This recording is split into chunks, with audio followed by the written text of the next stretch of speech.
Supreme court ने worship act 1991 को चुनौती देने वाली याचिकाओं पर सुनवाई एक बार फिर टाल दी है।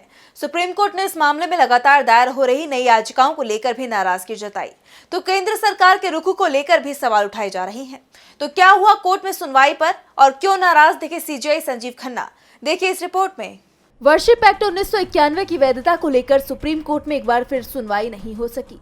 कोर्ट ने कहा कि केंद्र की ओर से अब तक जवाब दाखिल नहीं किया गया और नई याचिकाएं आ रही हैं। बार एंड बेंच की रिपोर्ट में बताया गया है कि लंबित याचिकाओं पर पहले से नोटिस जारी किया जा चुका है और केंद्र के जवाब का इंतजार है। एडवोकेट विकास सिंह और एडवोकेट निजाम पाशा की आपत्तियों पर कोर्ट ने ये बात कही।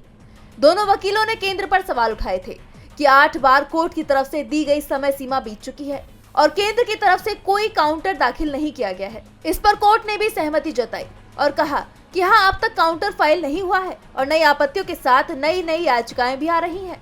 जस्टिस संजीव खन्ना ने कहा कि याचिकाएं दायर करने की एक सीमा होती है। बहुत सारे अंतरिम आवेदन दायर किए गए हैं, हम शायद इस पर सुनवाई नहीं कर पाए।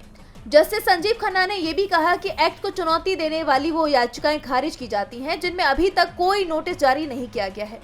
ये याचिकाकर्ता मौजूदा याचिकाओं में आवेदन कर सकते हैं, हालांकि ये आवेदन नए आधार पर हो। बता दें कि सुप्रीम कोर्ट ने 12 दिसंबर 2024 के अपने आदेश के जरिए देश की अलग अलग अदालत में चल रहे धार्मिक विवादों में किसी तरह का आदेश जारी करने पर रोक लगा दी थी, जिसमें वाराणसी में ज्ञानवापी, मथुरा में शाही ईदगाह मस्जिद और संभल में शाही जामा मस्जिद सहित 10 मस्जिदों के मूल धार्मिक चरित्र का पता लगाने के लिए सर्वेक्षण का अनुरोध किया गया था। वैसे इस पूरे मामले में केंद्र सरकार पर भी सवाल उठ रहे हैं।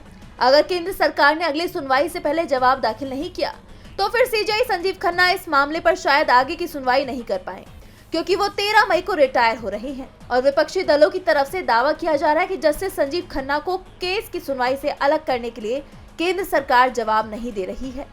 डीबी लाइव की रिपोर्ट।